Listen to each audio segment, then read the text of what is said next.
Well, good day, everybody. Craig back at you out on the 2014 Honda Valkyrie, out for the first ride of the season on this bike. Just enjoying the day. Well, you saw the title, and here are my reasons why I think you should start recording and uploading all of your vlogs, motovlogs, or any type of vlogs in 4K. And this comes back to me watching a video from another content creator where he was talking about, his video really wasn't about motovlogs or anything. It was just about camera footage and uploading vlogs, and really more about the camera and making the video quality as good as possible. And he had mentioned something that I thought was a good idea. He said, listen, you should always record in the highest quality possible.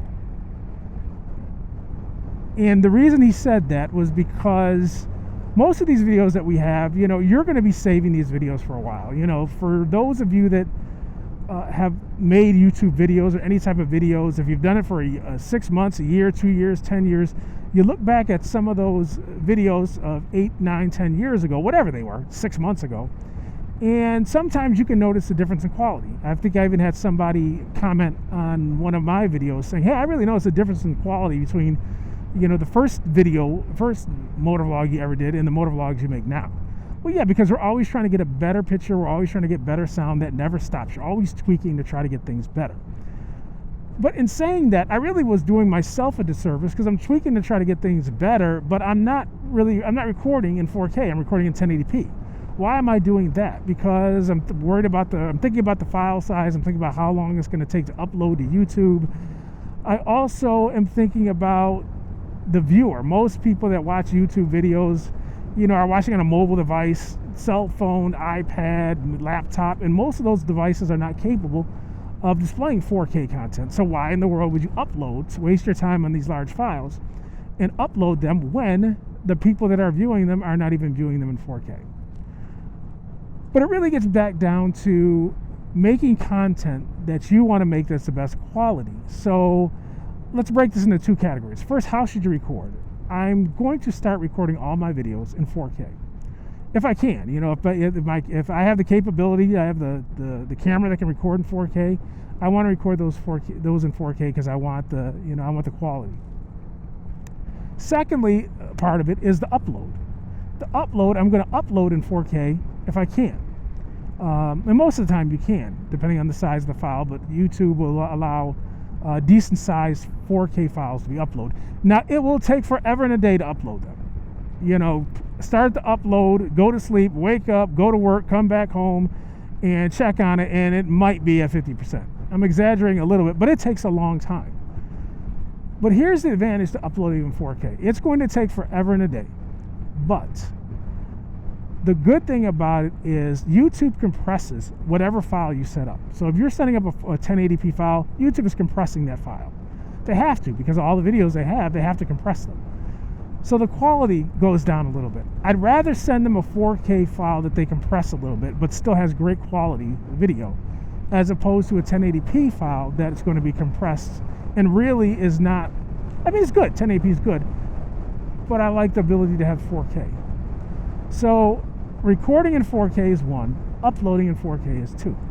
Now, let me throw out some negative aspects of this, why you can't do it. One, if you don't have a camera that can record in 4K, then you just can't do it. I understand 1080p is fine. If you can do 1080p, that's great. Two, even if you have the camera, you have to have the storage capacity, the SD cards for your camera that can hold all that extra space, because you're recording 4K files now. So if you don't have the ability to get additional SD cards, or you don't want to switch them out, I understand that. You can stick with 1080p, no problems there. Three, when you do record these files and you transfer them onto your computer, you're going to need a lot of space, gigs of space to transfer these files out. Some of us don't have the storage capacity on our computers to record or to manipulate and work with these files on your computer that you've just recorded, because you don't have the space. I understand that. Even if you do have the space to edit that file, now when you're done with it, you're going to have to save that file somewhere if you're not going to get rid of it, and you're going to need storage space for that. So if you have these, multi gig files that you've recorded, and you're making video after video after video after video, where are you going to store all this stuff? You might need additional external hard drive to store all this stuff on. I understand that. That is another aspect.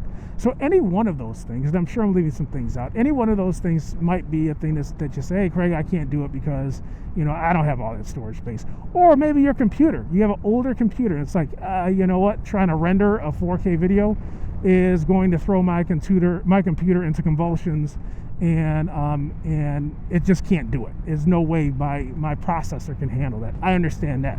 Again, 1080p is fine. I'm not saying that that you have to get rid of 1080p. But if you do have the capability of doing 4K, I think that you will like it down the road. You'll thank yourself down the road, years from now down the road, that you recorded it in 4K and you recorded it at that higher quality. Last thing I'll say is when you render, and I did pick this up, which I didn't realize, because again, we're always looking for the decent video. When you render, one of the things that he said, and I'm not a video guy, so I just pass along information I get.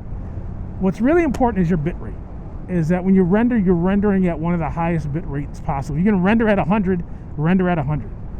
If that makes any sense to anyone, what I'm saying here, it might not. But if you can render at a higher bit rate, and they said that alone you'll see a big increase in the quality of your YouTube videos.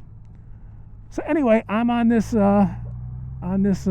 venture to try to upgrade my videos and to make them better. So I'm going to go forward and I'll be trying to do my videos in 4K. Will I be able to get all of them? Maybe not, but I'm going to try it and see how it goes.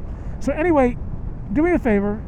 If you're a content creator or motovlogs, any type of vlogs, whatever it is, and you don't use 4K, or you're not recording in 4K, you're not upgrading to you're not uploading in 4K, you're not rendering in 4K, just give me your impression why not.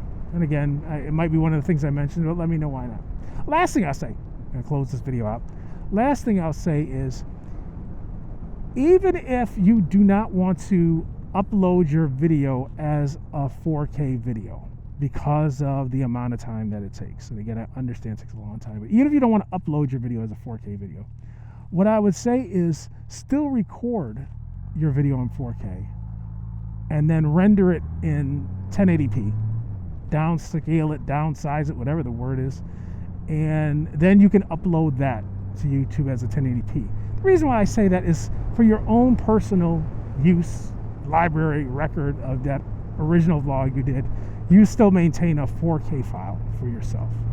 So somewhere down the road when you want to, look at that file, throw it up on your 4K TV and watch that, that vlog or whatever it is, it does appear in 4K. So anyway, I hope everybody's having a wonderful day. I hope everything is working out in your favor. I hope that you stay blessed and get out, ride, do whatever you do, and we will talk to you soon. Take care, everybody.